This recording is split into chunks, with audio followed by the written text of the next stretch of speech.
Título: A súplica sanguínea da aurora. A poeira dançava no único raio de sol que se atrevia a penetrar a boca de lobo que era a igreja abandonada. Ana, com a lanterna do celular tremendo na mão, avançou cautelosa entre as ruínas. Ela tinha escutado a lenda, o anjo caído. Uma estátua, dizem, que chora sangue e concede o perdão, a um preço terrível. Era jornalista, uma jovem faminta pela primícia que a lançaria ao estrelato. A história do anjo era a sua oportunidade. O ar era denso, carregado de umidade e um fedor de mofo que arranhava a garganta. Pinturas descoloridas de santos desfigurados se agarravam às paredes como espectros de um passado piedoso. E então, ali estava, no altar-mor, a estátua. Um anjo de mármore branco, alto e imponente, com as asas estendidas como se estivesse prestes a alçar voo. Mas algo estava horrivelmente errado.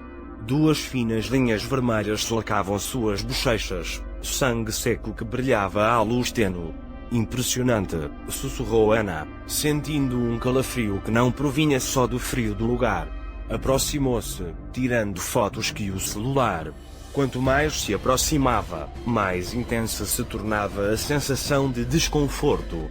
O sangue parecia fresco, quase vivo. Olá? Perguntou, sua voz soando oca no silêncio sepulcral. O silêncio respondeu.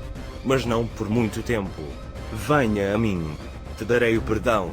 Ana sobressaltou-se, girando sobre os calcanhares. Não havia ninguém. A voz parecia vir de todas as partes e de nenhuma. Quem está aí? Exigiu, com o coração batendo a 1000 por hora. Sou a resposta às suas preces.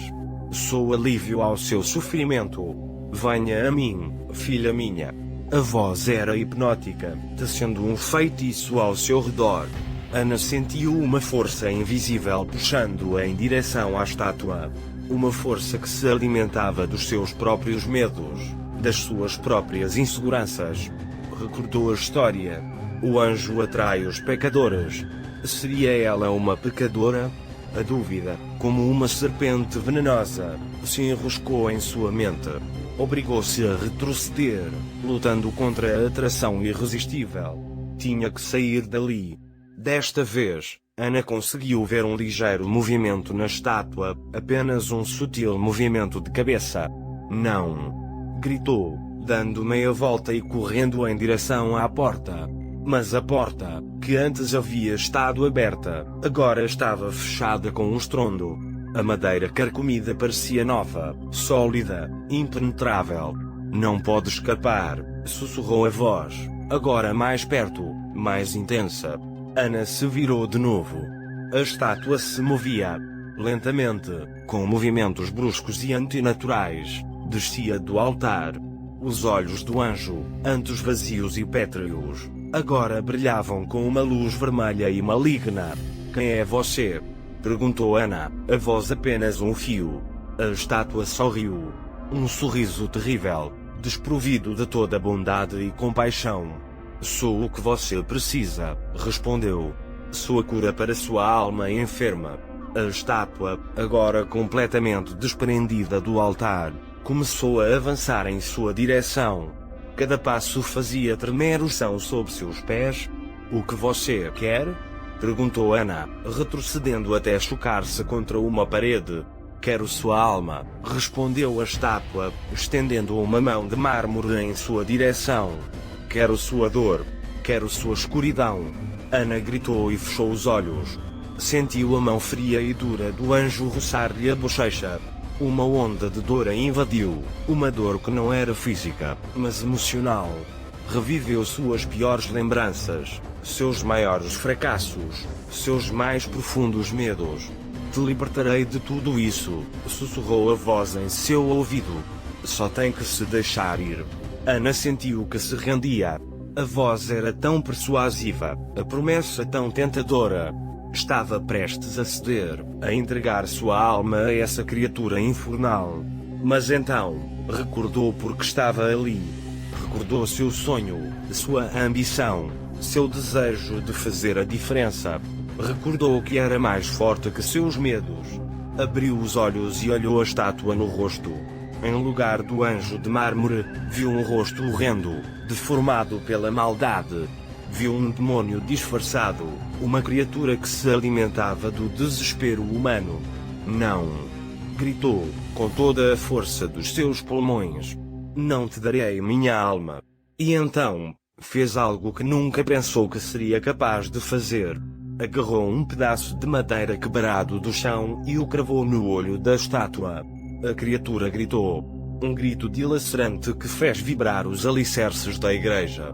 A luz vermelha em seus olhos se apagou e a estátua cambaleou para trás. Ana aproveitou a oportunidade para correr em direção à porta. A tocou e, para sua surpresa, abriu-se.